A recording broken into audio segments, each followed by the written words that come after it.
was a day now, some years ago. My dad said, "Hey man, found this dude on YouTube. I think you might like him." Interesting. So I tuned in. I found a dude that had the gift of gab, not unlike Fred Wilkerson's son, Mike Wilkerson. The difference? An existing police officer. Somewhere outside of Chicago. I could detect this from his accent. I wondered. So I dropped him an email. And guess what? Years later, I'm finally having Tommy Model from Free Field Training on YouTube on my podcast, Two Guys Talking Guns, to talk about guns inside of another episode of Tickets to Your Favorite Gun Show. That, guys, is Tommy Model. Everyone, welcome Tommy Model. How are you, Fred? I'm pretty good. I'm on vacation right now, so I'm not out on the street. It's always fun to come in and talk about something entertaining instead of fighting with people. Well, I'm so glad that you're taking the time to jump in. I know you treasure vacation, and that you're taking the time to do this really means a lot to me. Thanks for that. Oh, I'm happy to help. Yeah, for those that aren't initiated, the Tickets to Your Favorite Gun Show is where I'm literally bringing on people that I care about, but that I interact with regularly. But then also just people off the street to talk about their favorite gun. And when I mentioned this to Tommy, or actually Tommy mentioned this to me, I dropped him a couple of episodes of our previous programming, and he said, "Well, so when are you going to have me on?" And I'm like, "Dude, we'll make that happen." And so here we are. And Tommy, the drum roll begins now. What is it you've brought to the gun show, your favorite gun show tonight? Well, as soon as I saw this concept, I was like, "Well, I've got so many favorites, right?" But the one that I like shooting more than any of the other ones, and the one that it sparks joy for me, is I have an original 4-inch Smith Wesson model 686. It's a 357 Magnum. It's before Smith Wesson had MIM'd parts at all. They didn't know what that meant at the time. There's no of the Hillary hole goofy lock on it. It's got the original release. And this one's sporting some well-worn Pachmeyer grips and lots of scratches, because this was the last revolver that was carried by the last old-timer on my police department ever. Like, when this went out, no one was carrying a wheel gun anymore on the PD. And he bought this as a rookie in the early 80s and carried it all the way to like a year before he retired. And I bought it from him for a song because a bunch of these were being surplus at the time. This was many years ago. But a bunch of these were being surplus at the time. So I got this beautiful, fantastic trigger revolver and his duty belt and his speed loaders and his ammo. He said he didn't need any of it. And he wanted to buy a Glock before he retired so he would know what everyone was talking about. But I picked this up, and at the time they weren't worth a lot of money. But now if you track the prices of older Smith & Wesson revolvers, especially from this time period, even brand new ones today are ticking over $1,000 in most places. So I got it for a little under half price of what it's worth now, just for hanging on to it and shooting it for a few years. But that is tremendous. And for those that are uninitiated, Tommy has a YouTube channel that it's gold. For those of you that are in the security or police lines, I consider required literature that you have to go and take in, mostly because Tommy's able to boil down constituent parts and shovel them to you incredibly efficiently. And if I'm not mistaken, this gun is actually featured in a series of your videos ongoing, correct? So yeah, I've done videos about guns before, because guns and law enforcement, it's something that they coincide in a way that it's hard to separate them unless you're British. Yeah. So in the United States, lots of people carry, a lot of law enforcement carries firearms. Almost all police carry firearms. In fact, many of us carry backup guns and tertiary guns and rifles and shotguns. Well, less so shotguns now. Maybe that could be another episode. But handguns, the duty weapons that people carry, are not just very they're not just very indicative of the time, but also of the individual officer and their taste. So many agencies issue duty pistols, but in the area that I'm in the entire Chicago metropolitan area, there's very few agencies that issue pistols, and those that do, most of them do not require that the officer use the issued gun. So you would be issued a handgun, right? You'd be issued a handgun, and then they'd say you have to use this until you're out of your probationary period, which is 1, 2, 3 years, somewhere in there. And then after that, there's this whole long list of other things that you can carry. And so that would also explain your PDP, correct? Yes. Okay. Well, I mean, I also get to kind of help write policy now in my agency, so I wrote that in. But that's beside the point.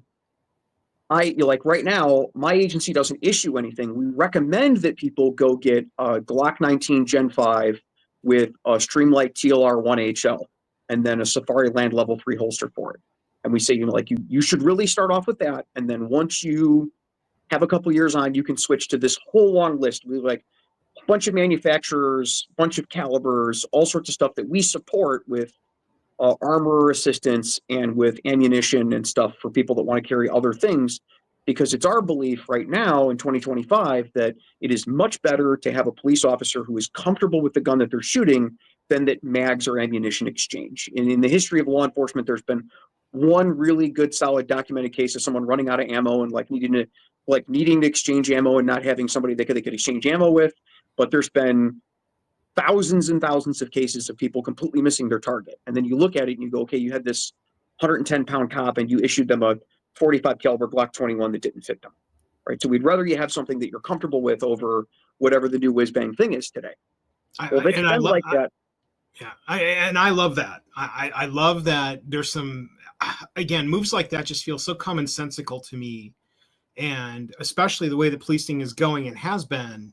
There has to be something that coaxes or helps to make it a comfortable environment, and or an incentive of some sort. And I think that that's a really great one, where you can prove you're doing the job, you've got the tools that are offered, and then when it's time to have something that is either a step up or a step sideways or whatever it's going to be, you then have that option. I love all of that. I think that that's super valuable, and I know that there are a number of departments locally here in Missouri that I think could wildly benefit from something like that. So like where I'm at now, we do a whole bunch of manufacturers, has to be a 4-inch barrel, has to be a semi-auto now. When this retired out, that was the last of the wheel guns. And we allow 940 or 45. It has to chamber any of those. And there's a strong argument to be made from a financial perspective of just picking a caliber and saying you can have anything in this caliber, or picking a type of gun and saying you can pick anything in this type of gun. So like Cook County, Illinois, probation department, their arms segment, they can have any Glock, basically. Any caliber, any Glock. And they're like, we'll support that because it's only 50 rounds a year, but we're only having one type of armor. It's just Glock. At the time that we were issuing wheel guns, my agency said, everyone's going to shoot 38 special, and we're going to issue 38 special plus P. So whatever you shoot has to shoot 38 special plus P, which when this rule was made in the 60s. Yeah, and Tommy, I'm going to interrupt you. Just for those that are new or just not familiar with lots of different types of ammunition, explain what plus P is for the audience real quick.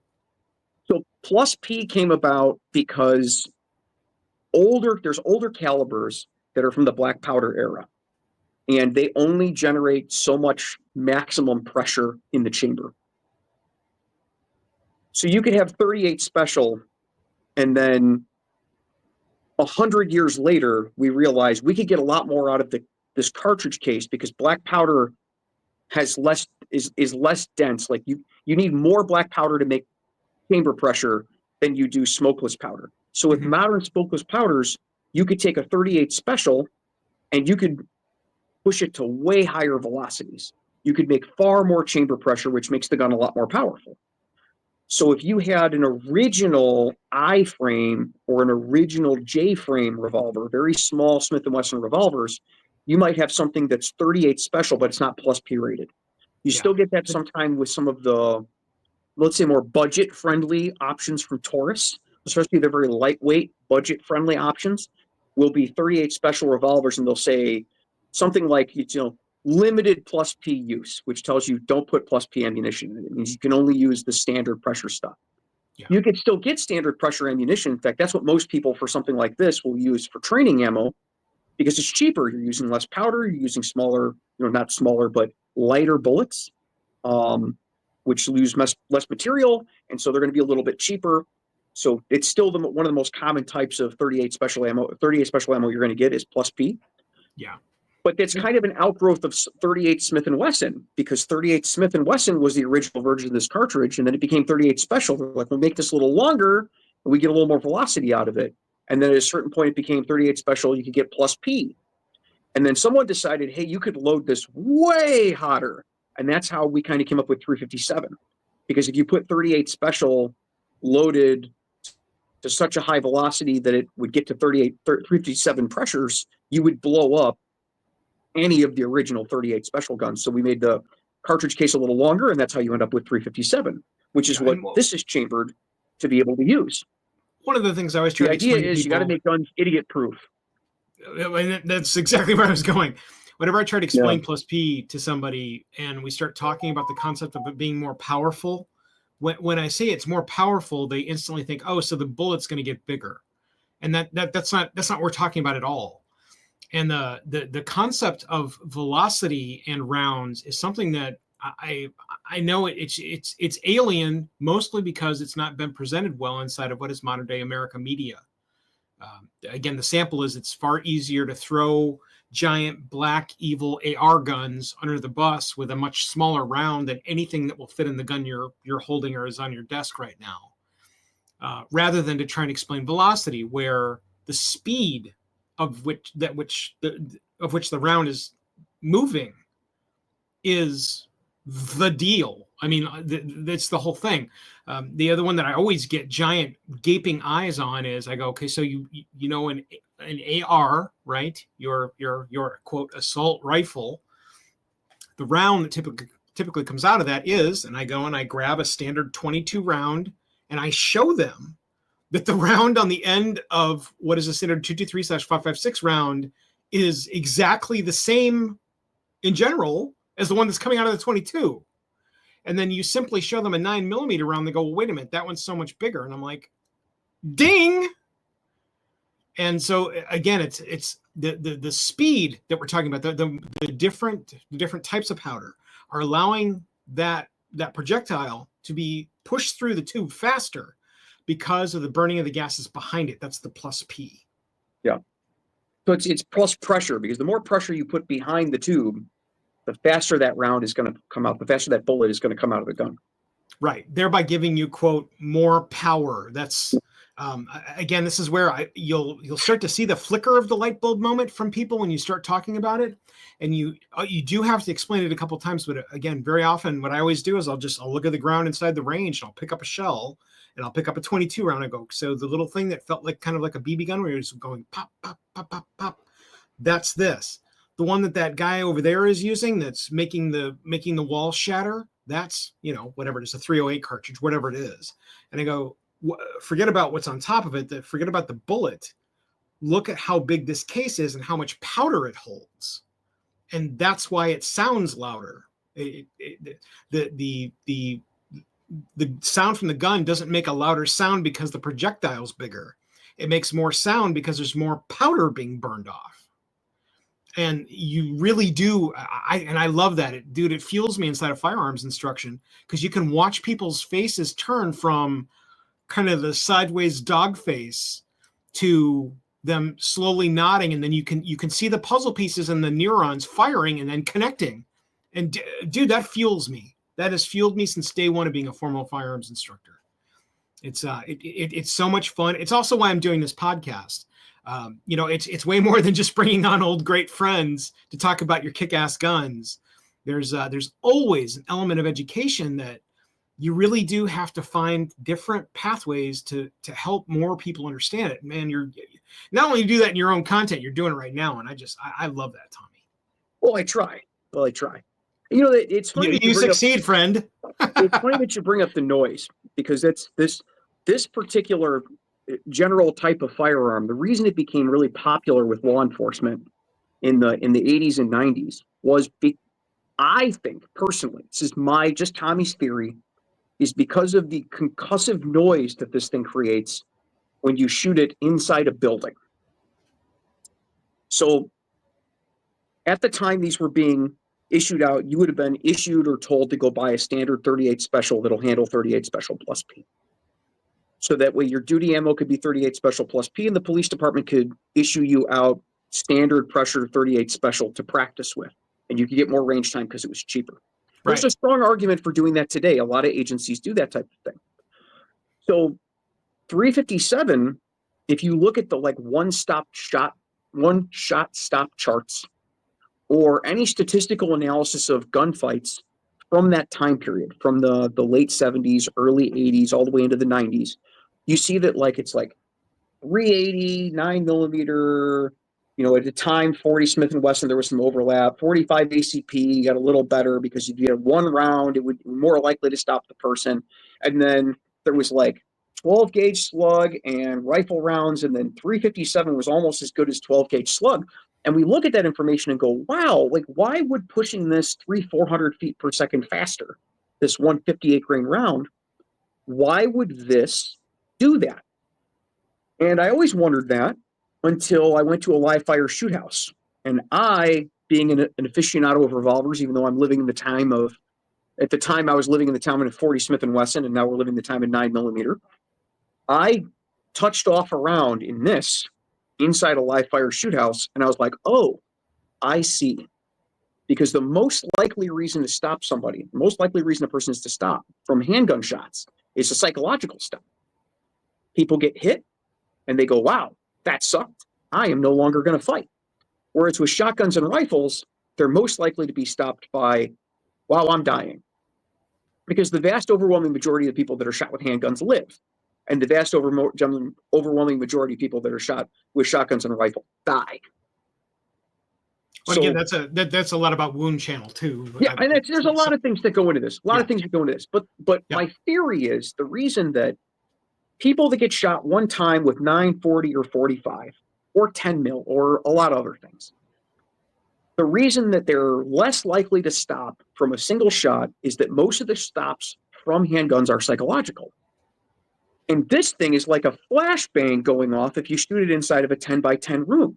The amount of concussive force that comes out of a 357 Magnum 4-inch revolver is an order of magnitude more than you get out of a 9mm pistol inside of the same room. And I don't know if you've ever, either accidentally or on purpose, touched off a round inside a room that is not like an indoor range with the baffling on the top and the rubber on the walls and stuff. I've not. Even on a room with no ceiling, if you touch off a round inside of a 10 by 10 room, it is ear-splittingly loud, even with headphones on. So we were shooting rifles and 9mm handguns inside rooms with no ceiling because you could watch from up above in the live fire shoot house.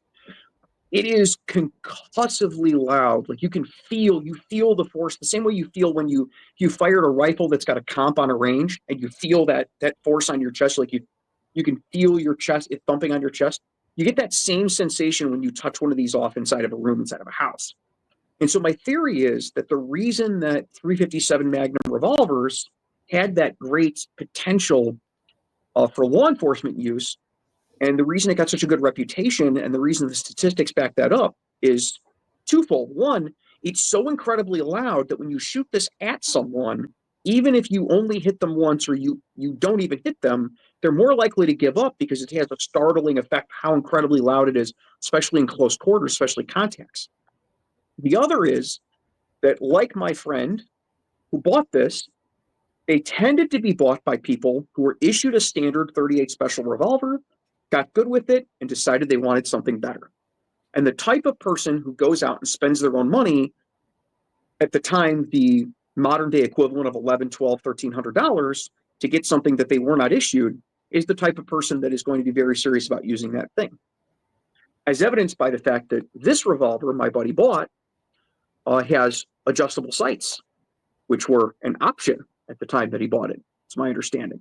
It has Packmeyer grips on it, which for many, many years was the sign that somebody was a very serious revolver shooter if they spent the extra money to get the hard rubber Packmeyer grips.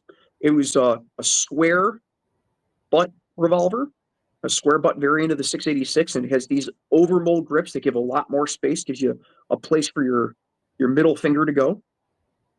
and makes it very, very controllable. So this was the height of technology in the 90s for wheel guns.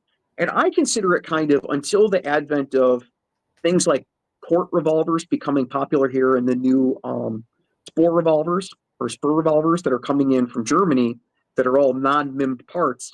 This is kind of the very best 357 revolver that you could get that would take long-term use.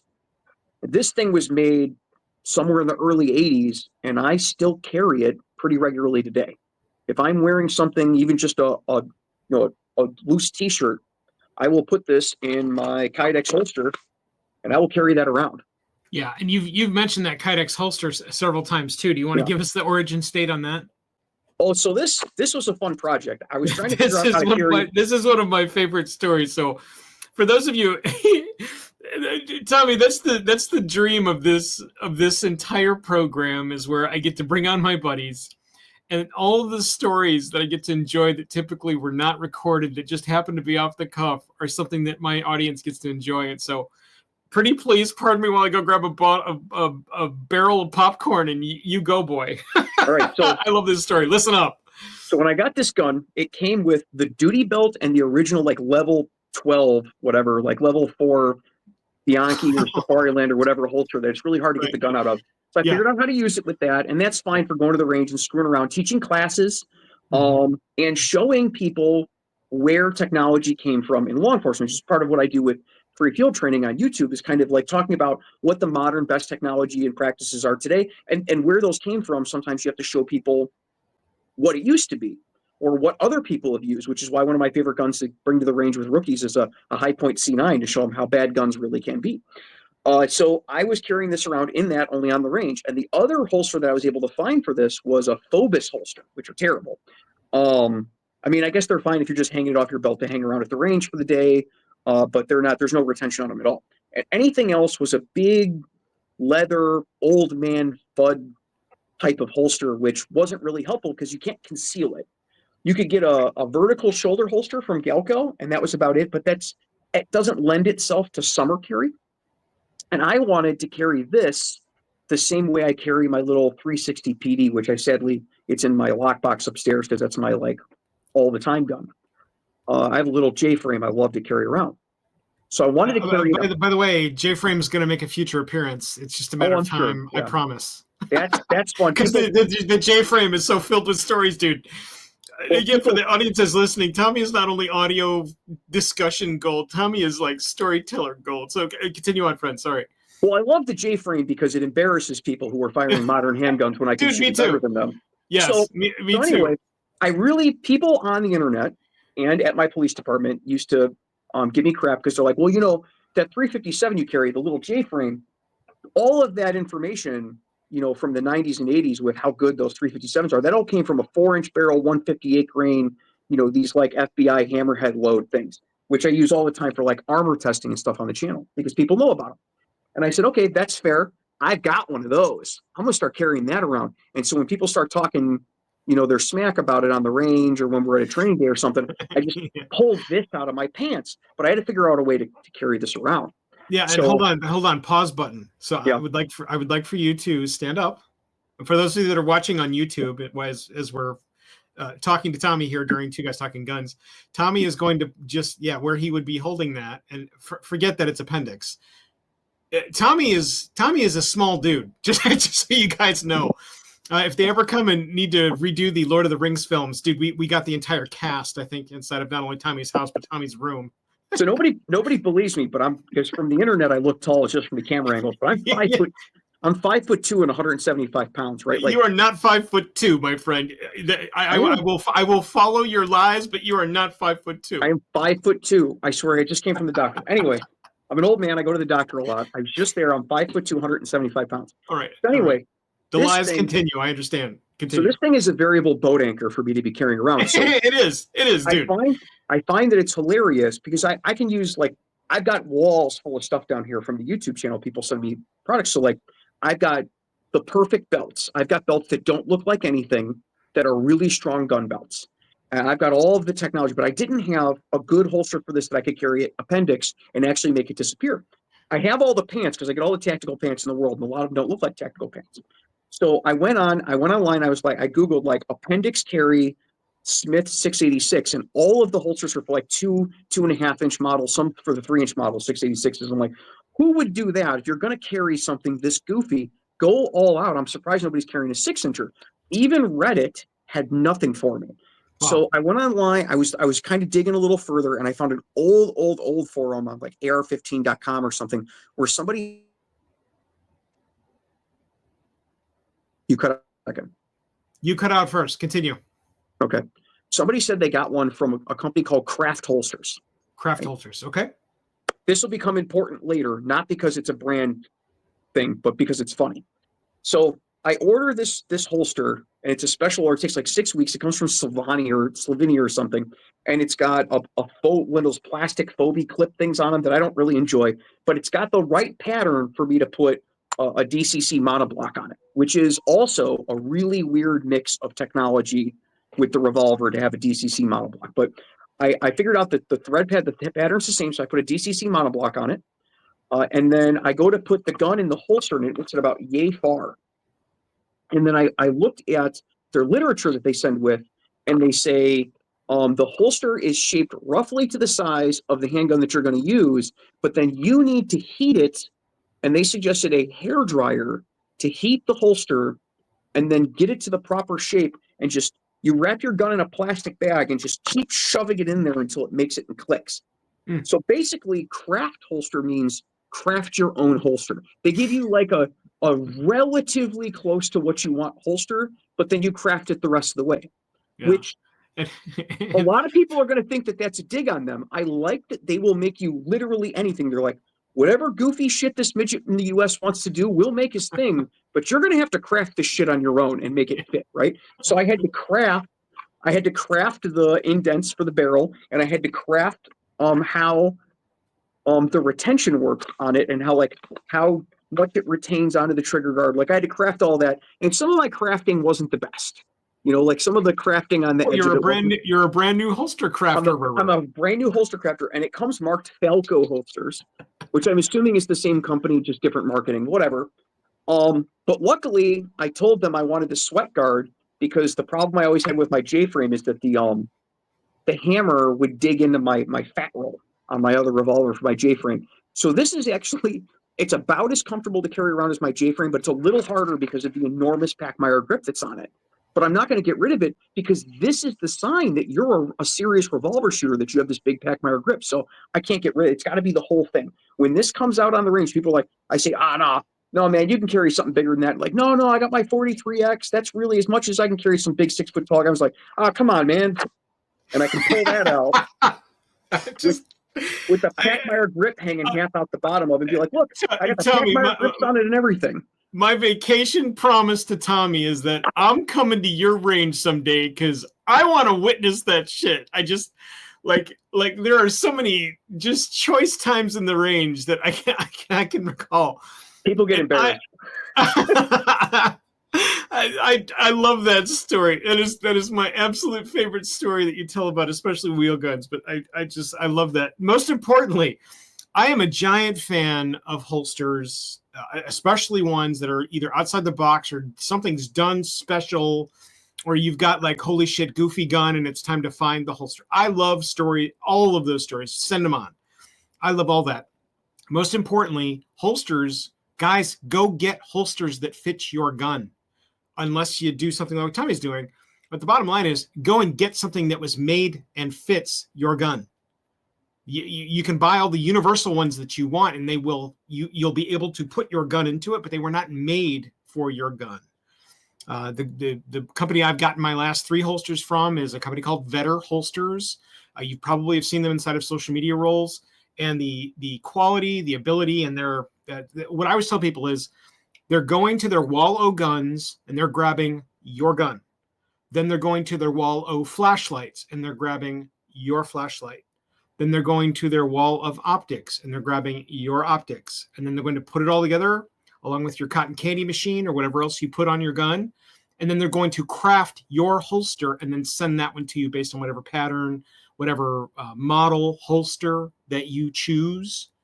And it costs a little bit more, but they are US based. And I'm telling you, being able to put your holster into something that clicks, not unlike what Tommy has done here with this holster, and knowing that that is there for you, along with whatever features and kickassery they've added to it. It is not only the warm fuzzy when you're concealed carrying, it's something that you have to have. There has to be the warm fuzzy. There has to be it gives you the fizz, because instantly, if you do not have the fizz about not only your gun, but also your holster or your gun in the holster, guess what? You're not going to carry it. And then it's got to spark joy. It's got to spark joy. Otherwise, you're not going to do it, especially if it's goofy. 100%. The other thing too is, again, if you Tommy, stand up again real quick and just showcase the gun real quick.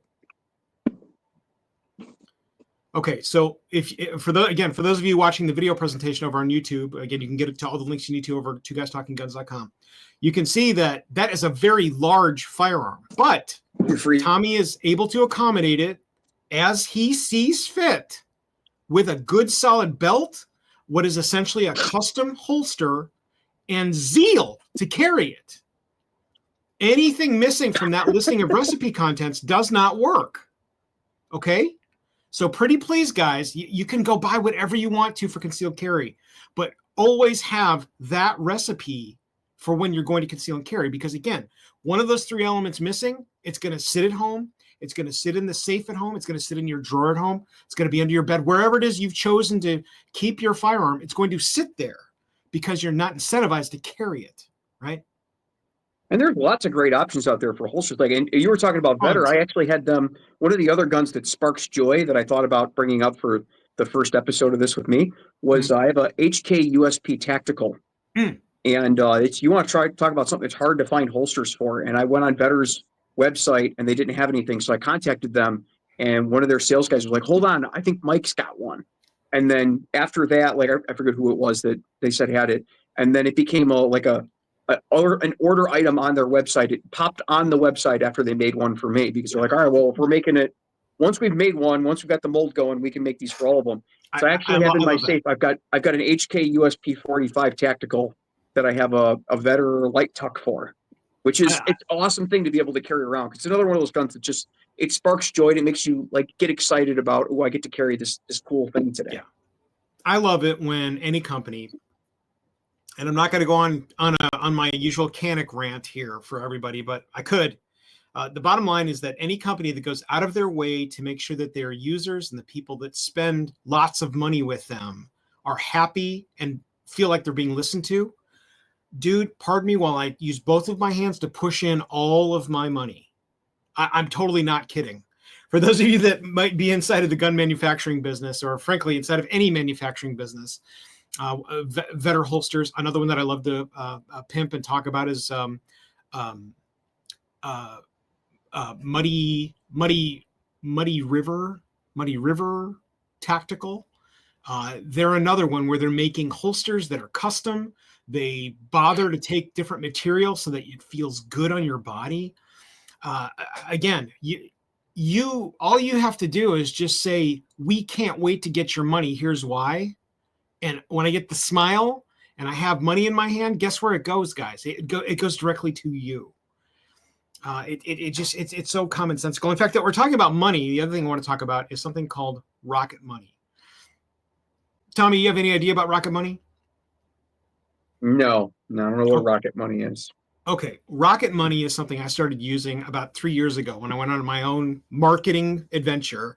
It's also when I started becoming a firearms instructor. And what it has allowed me and my family to do is to take on all of our bills, all of our subscriptions, all the things that you always forget about, put it in one place, and it will literally not only tell you when things are coming out so you're totally clear on all of your bills, it'll also help you know that you can likely get a reduction or a discount in regard to many of your subscription services, but then also help you understand where you could possibly be saving some money. And so, guys, if you're done lighting your money on fire, I have to tell you, make sure you're looking into Rocket Money. There's going to be a link inside the description here inside of the YouTube video, but then also at the show notes over at 2GuysTalkingGuns.com. Tommy, on with the gun. Mm-hmm. Have you got a round there by chance, or did you leave it clear?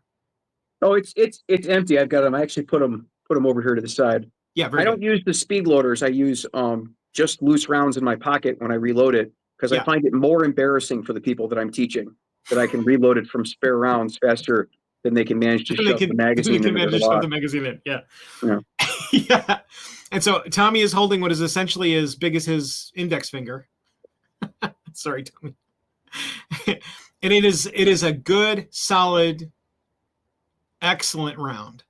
It's one of my favorite to pick up when they're spent inside the range, just because they are so wonderfully eye-catching. They're very large round. What he's also showcasing is that this one has, in particular, a very flat head. Tommy, can you tell people about that particularly flat head and what that helps with?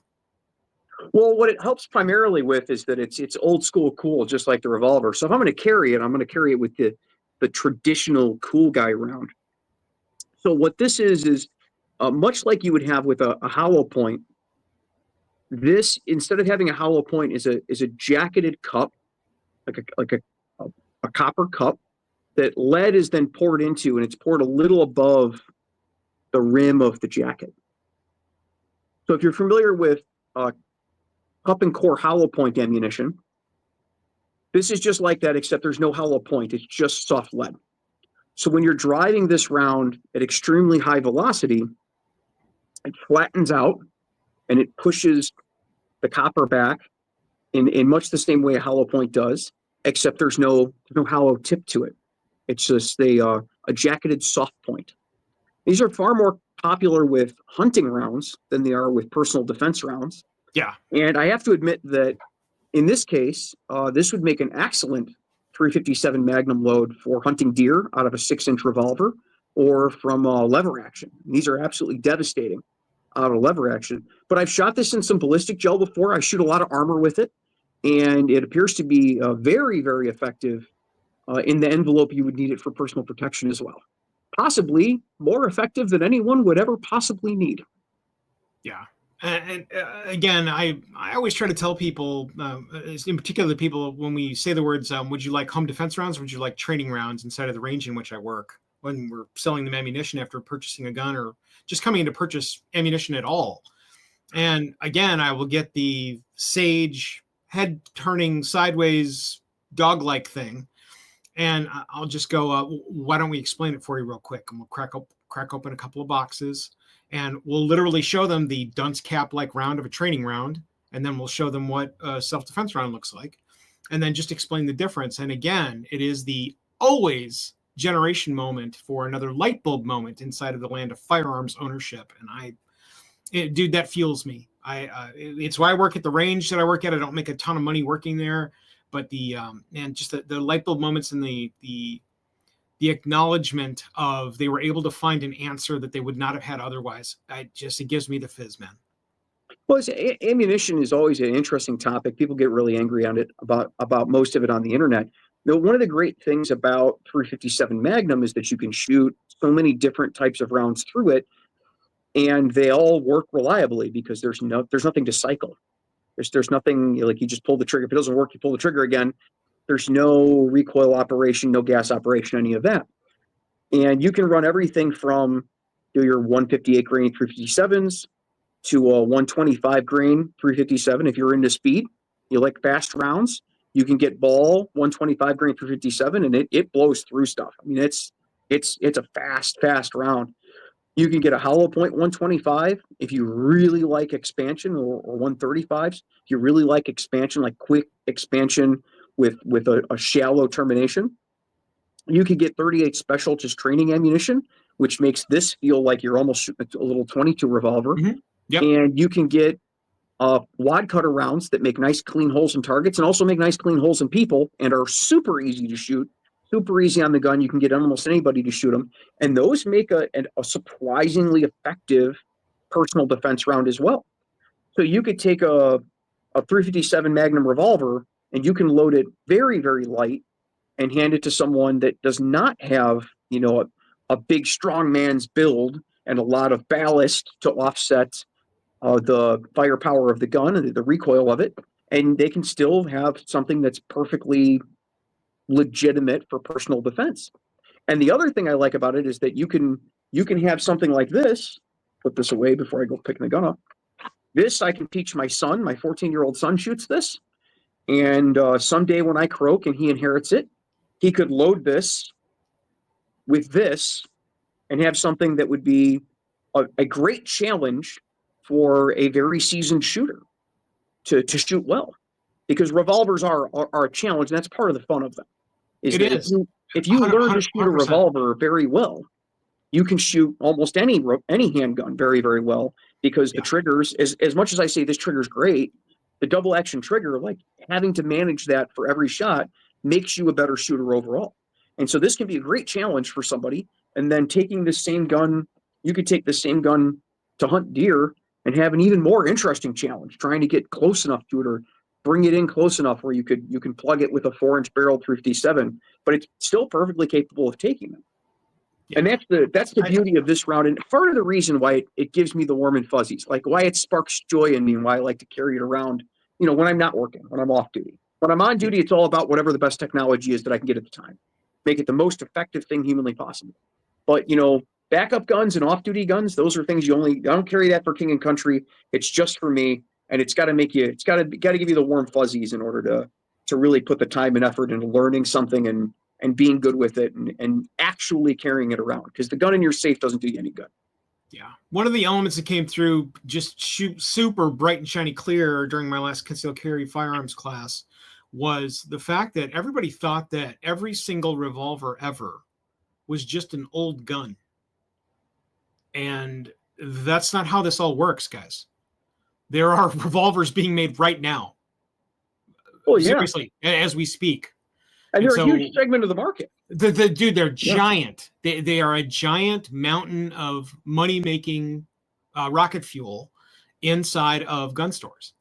And again, it's not because old people and people that don't want to get involved inside of a semi-automatic firearm must have them. It's because they are that popular. There is an entire segmentized audience that wants revolvers / wheel guns. It's just the way that it is. And so part of that is just a want, right? Part of it's just, it's cool. Yeah. People like older technology. If you started making 1960s cars again, everyone would be lining up trying to buy their favorite old 1960s car.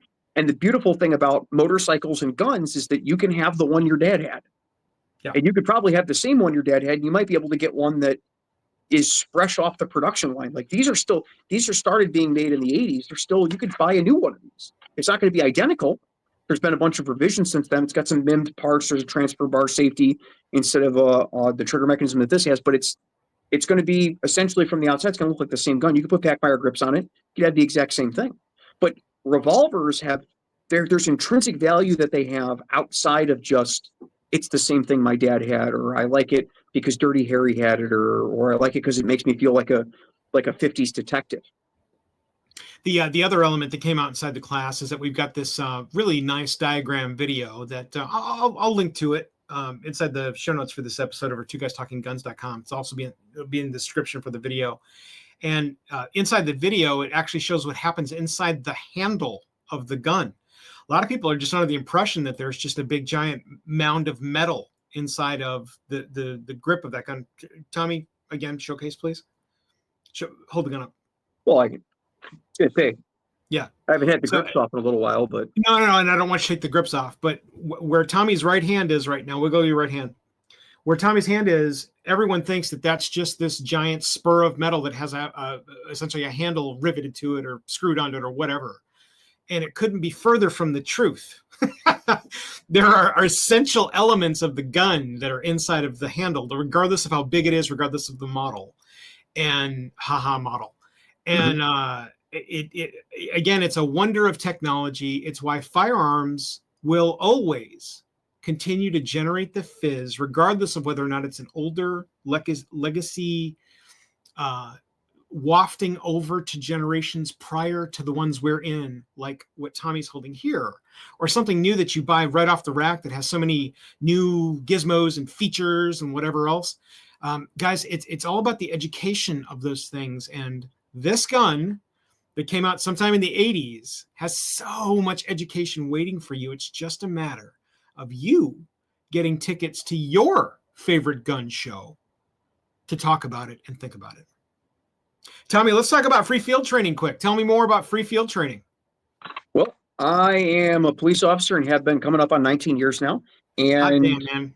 early on, I got into field training. About 4 or 5 years in, I was the young guy doing field training, teaching the brand new people how to do work. And now I am most definitely the old guy. And in that time period between being the young guy and the old guy, I spent a lot of time in the other specialty whatchamahoozits, and a lot of them revolved around teaching. And I successfully made it never take me off the street. I never took the sergeant's exam. I never put in to be a detective or go to a TAC or narcotics unit. I occasionally got assigned to special. They need somebody for this for a little while, but that was the limits of it because I wanted to stay on the street because I think a man has to like kind of pick a profession, and if you want to be known for that and you want to get really good at it, you can't jump around all the time. You have to pick one thing you're good at and you stick to your knitting. It's kind of like business. And so my business is street level law enforcement, and business is booming. I'll tell you, I have a hard time just getting people out of my car because we're hiring so many people to do the job. And so getting into the training thing kind of worked out for me where I got very good at teaching people right in front of them face to face. And then I realized that I was blowing my voice out teaching things like note taking and searching people and how to fill out forms and what type of gun you should probably buy if you have options for what type of gun you should buy and what flashlight would be best to work on patrol and why you need 2 flashlights, not one. I don't care if you're on day shift and all of those things. So I started making videos, and the first one that I really made that took off was note taking for police and security part 1, because now there's several parts. And I put that on the internet, and I still use it to this day so I don't blow my voice out. When I've had enough of talking for the day and I have someone brand new, phase 1, straight out of the police academy, go, hey, you're going to listen to this video that this guy on the internet made, and I want you to listen really good while I go drive to Wendy's and get myself a Frosty. And then I turn it on the computer and I let them watch it. And that's 15 minutes that my voice can heal while I drink my Frosty before I have to start talking about short form order of protection notifications and everything else that I have to get through in a phase. But that's what started off. And then I monetized it. Yeah, and your note taking video. I know I've told you this story before, but it needs to be put into this program. Your note taking is what my dad found, and my dad knows. He knew it. I think my dad marveled at my note taking zeal because he did not. But God bless my dad. He's been gone 8 years, but he hated taking notes. And so that first video that he sent of you to me was your note taking video. And it not only did it strike a chord, it's kinship, man. It's like there is some goony thread that spirals between your and my DNA that has everything to do with note taking, and I love that. I absolutely love that. It's just easier to do it right the first time. Am I wrong? Like, you just write the shit down. It's not that hard. No, and then you don't have to ask 7 times and Google it. Just write it down. But yeah, that's. I have spiral bound notebooks that absolutely spellbound my father. He's like, who the fuck made these? And I'm like, well, I made those. He's like, he was flabbergasted that I was able to make these ornate notes with fucking highlighter and lines and shit all over the place. I'm an artist, and so all of my notebooks are just fucking like they're art, right? And so that's tremendous. And again, I love that this all spirals down to what was not only inside the firearms, but also in the things that my dad was able to just gravitate and latch onto and find you. And I am so happy that I have found you. I'm here. You just got to look down. I'm all over the place. Just look down. I will be sure. I will be sure to not step hardly. You put a 15-degree down bubble on your eyes, you'll find me all over the place. You'd be surprised. I get recognized all over. Yeah. I go to the zoo and people are like, "Are you Tommy?" I am. Did the hike give it away? Yeah. The hike is the Safe Life Defense T-shirt. Yeah. The fact that I'm carrying this enormous revolver that barely conceals under the T-shirt. Did that give it away? Is that a 686 or are you just happy to see me? Yeah. Why? Why does your phone have a Pachmeyer grip sticking out of it? It's my colostomy bag. Would you like to touch it? Yeah, cushy. Yeah, that's my new favorite one when somebody wants to accost me about me concealed carrying. It's my colostomy bag. Would you like to touch it? And they just instantly spiral away from me. I don't have to worry about it. I generally just tell people if I get made, which honestly isn't often because Yeah, most people are completely oblivious. I But agree. if and when it comes up, I go, yeah, I'm required to carry this thing around. It's a boat anchor. Do you have a lockbox I can put it in so I can say that I locked it up? And they're like, no. All right, well then we're both kind of out of luck today on this issue. Okay, so like you could ignore it or I could leave. What do you want to do here, really? And that normally makes it go away because a lot of people I find that if you do get it pointed out, it's like they're like it's a gotcha, right? Like I saw it. And it's like the only reason you saw it is because you own guns too. You just are too lazy to carry yours around. I don't want to hear about it. What do you Yeah, want? You caught? yeah, and Oh, you saw my gun in Target. Okay. Did you also see my Frappuccino? Do I look dangerous, or do you think maybe I'm just shopping and I don't want to carry this thing around anymore? yeah. And it's also just another reminder to all of you that have taken the time to purchase a firearm from wherever, doesn't matter where you buy them. But if you're going to buy and you have taken the time not only to purchase, but then also to get the training inside of either a concealed carry class or a personal private lesson, guys, carry your gun. You are one of the people that have the skill set, the knowledge, but then also the fundamental why of why you are concealed carrying. And so whether it's a giant cannon like in a custom holster nest that Tommy sports here inside this episode, or whatever else you've taken the time to purchase, just for goodness sake, guys, carry and be that citizen that can be there to make the difference either for yourself, for your loved ones, or the people that are exactly like you that are around you that need to be defended. Or just shoot trash at the back of the trailer heart behind your buddy's double wide, because I think that's also a perfectly acceptable reason to own a handgun. Honestly, You know, right? I was thinking how I could incorporate the words double wide into my Yeah, podcast, but you beat me to it. I get it. Hot And damn. here's the thing: a lot of people I use these. These are tools for work, and then I like to carry them around. And this one, it sparks joy. The HK USP 45 tactical, it sparks joy. I enjoy it. I have a 5.5-inch Ruger Red Hawk that I've been trying to do this with for years. I just still haven't figured out a way to do it.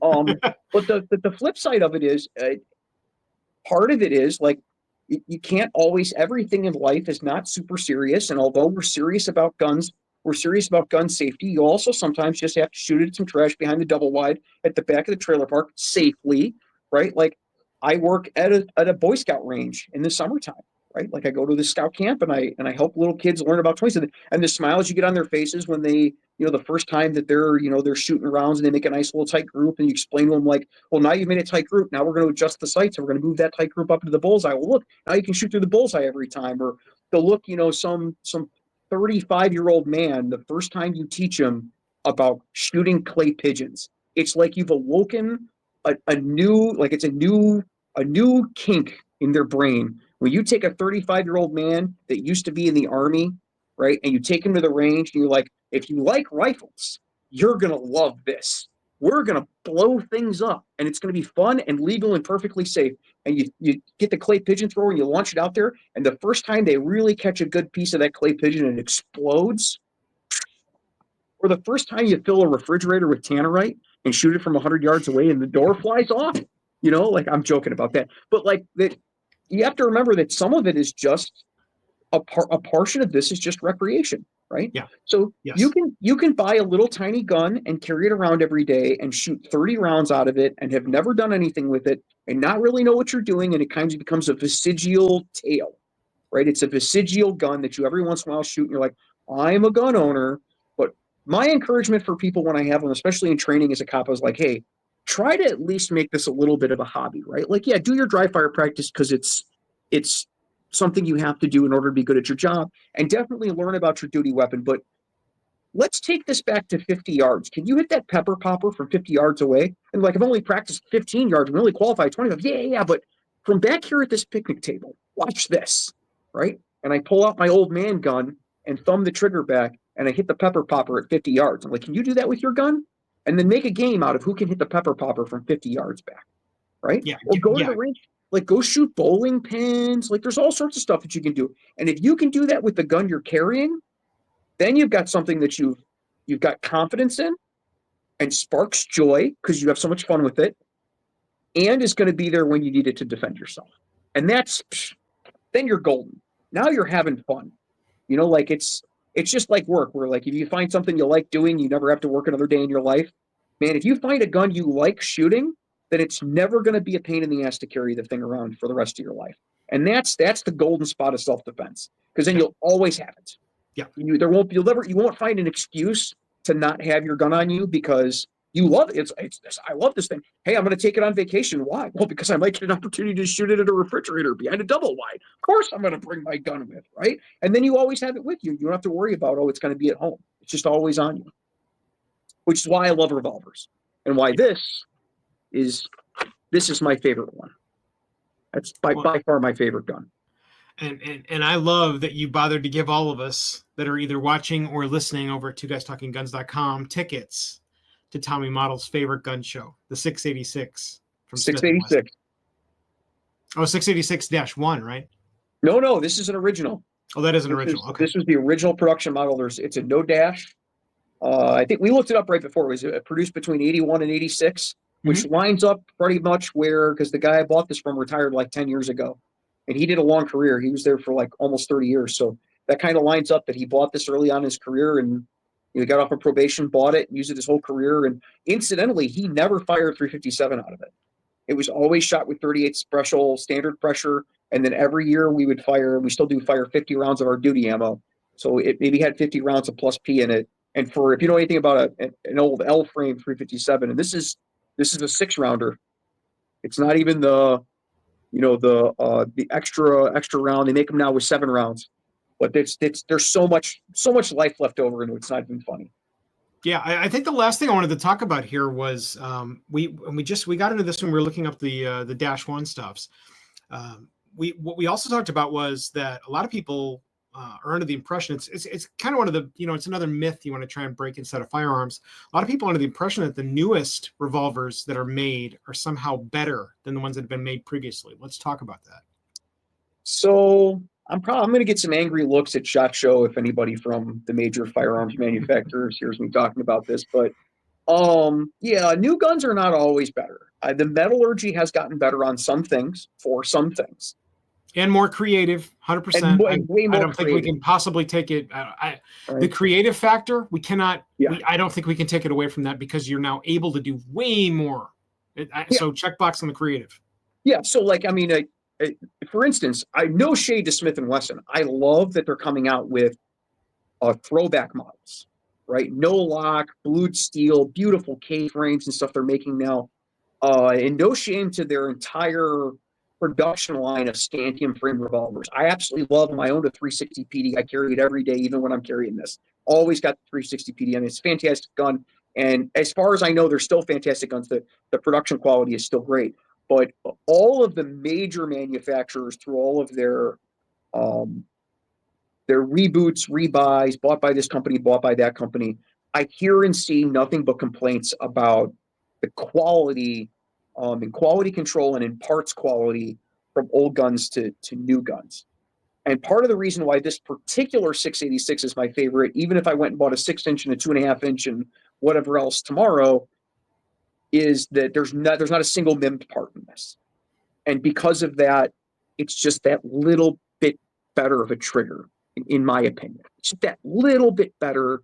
The metal just kind of forms together just that little bit better.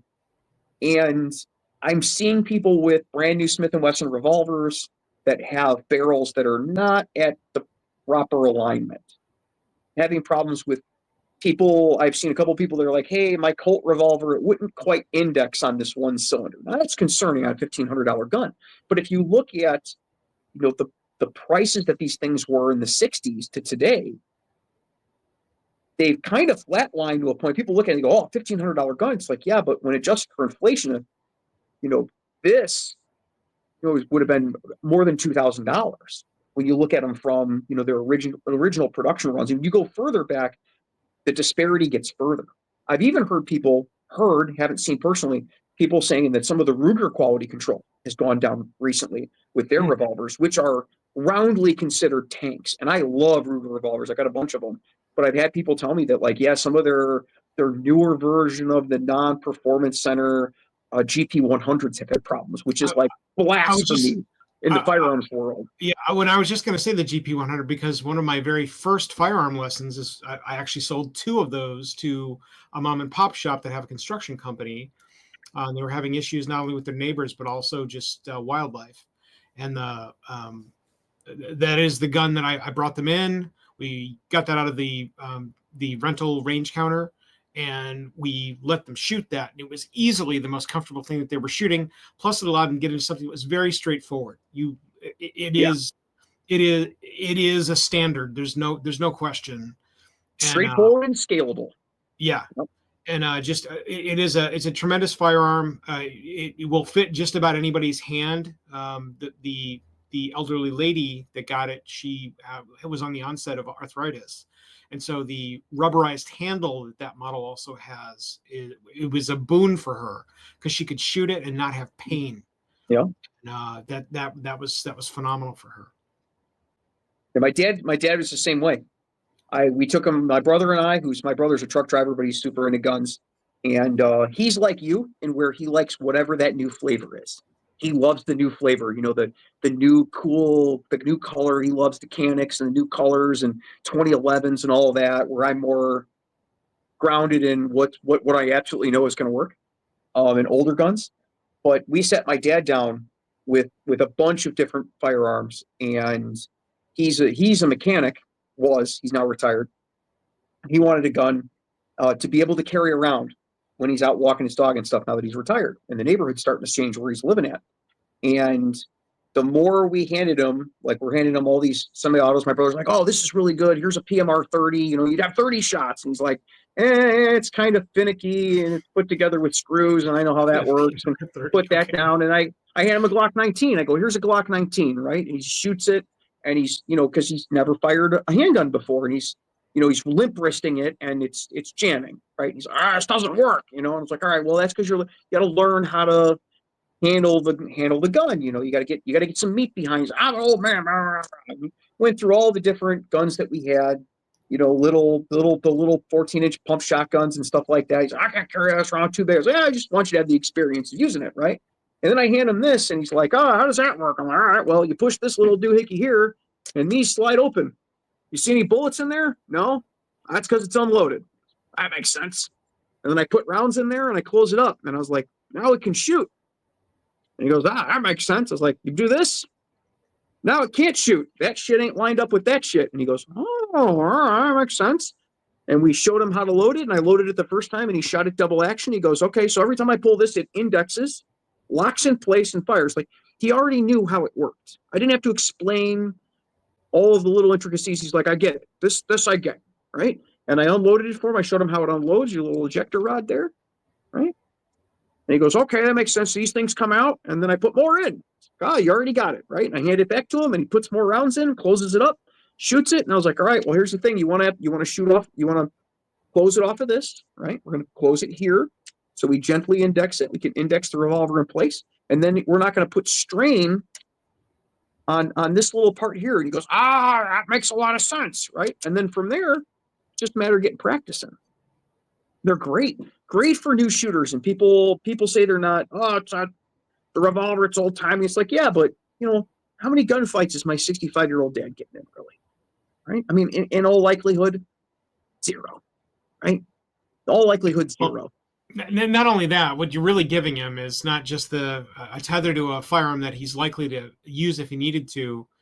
You're also providing him with the fizz. You are giving him something that sparks joy, not just because it's a new gun for him, but because of the time and the effort and the legacy that you two spent together. Whether or not he can articulate that is likely a question mark.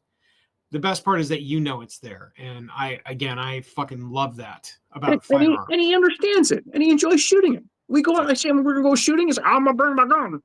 And he comes with, right? Like, I was shooting in my backyard with my brother. I'm going to come out there too. What do you guys got? Got anything new? He shoot the new stuff, and he shoots like 4-cylinder loads from his gun. He's like, my hand hurt the arthritis, but I had a lot of fun, guys. He puts it down, then he goes ahead and has a beer, and we tell him he can't shoot anymore. But like, it's so simple, and in all likelihood, is he going to use it? Probably not. If he does have to use it, he knows how it works. It's not a mystery to him, which is why I like these things.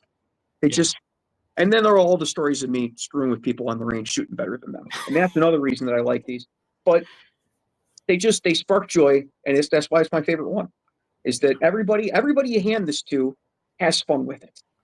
Everybody I've ever handed it to, even the guys that are those are stupid, and you hand it to them, you're like, here, shoot this, and I put 5 38 specials and then a 158 grain Hammerhead 357, and I hand it to them, and you're like, big burly SWAT operator, boom, boom, boom, boom, right? Like, it sparks joy in people. People enjoy it, right? And that's, again, like I said before, like at the end of the day, don't forget to have fun in it. It is still, for all intents and purposes, it's a hobby, right? Like, that's why we enjoy guns. If it was just, it's a tool, guys. If it was just a tool, we would all just buy, it'd be Glock 17, 19, or 26. You'd buy that, and you'd only carry it when you thought you needed it, just like a hammer. I don't know anybody that keeps a hammer in their pants in case they need a hammer, but in reality, I've needed a hammer a lot more than I've ever needed a gun, right? So, like, would it make more sense to just carry a hammer around? I mean, if you're a felon, maybe, but it's not just a tool, right? It's not just a tool, and I just see it as just a tool. If it's just a tool, why do you own more than one of them? You only need one handgun if it's just a tool, because you wouldn't need them for anything else. You could just make it fit, right? But it's not. It's something you have for fun. It's something that sparks joy. It's something you can. It's like fishing with your dad, right? Like, I take this same gun. My son shoots, I shoot, my dad shot, all of us love it, right? We get to have that experience together. Now, if I could just get my grandpa to come shooting with us, we'd be golden, right? Because he's still alive. He's in his like mid-90s now, and I can't get him to come out to the range. He says it's too much work. I got to drive all the way out there, and then I'm tired. I think that'd be a fun experience with, grandpa, great-grandpa, grandpa, me, and my son. But so far, we've only got 3 generations on one shooting trip. Well, and I love that. Again, the foundations of everything that is firearms, regardless of what you buy, regardless of what you're using, regardless of what you carry, if you do, is that you are providing yourself with your own legacy inside of your firearm experience. And I know Tommy agrees with me completely in this, is that you're choosing that path. There are many things that we as firearm instructors can tell you about what kind of guns you can shoot, but there's one person that's going to be taking the first and then every subsequent step inside of your firearms journey, and it's you guys. And everybody goes a different direction. Oh, 100%. Almost everybody goes a different direction. Not only do they go a different direction, there are many times where you're going to pivot. It's why the answer to really how many guns do you need, and the answer is just one more. It's X plus 1, just like motorcycles. Yeah. X plus 1. X being the number you have now. Yeah. Well, Tommy, I cannot thank you enough for coming in for another wonderful tickets to your favorite gun show episode. We're gonna have to have you back, because I know you have a locker that's filled with an entire space that can not only fit you and your entire family, but every firearm on planet Earth likely somewhere inside of your home. No, I don't have that many. I just have the ones that I love. Stop it. It's just the ones that I love. It's just goofy projects after goofy projects. Just like a guy that's into woodworking. I just got goofy projects that I'm doing, and then I just gotta add one more goofy project. Then once I'm really good at it, then I only take it out every once in a while. I love that. Guys, I'm Mike Wilkerson, your USCCA certified firearms instructor. That, guys, is Tommy Model from Free Field Training. Tommy, thanks for coming on the program. I appreciate you, friend. You're very welcome. Thank you for having me. I can't wait for next time. Thanks for listening, and we'll see you next time.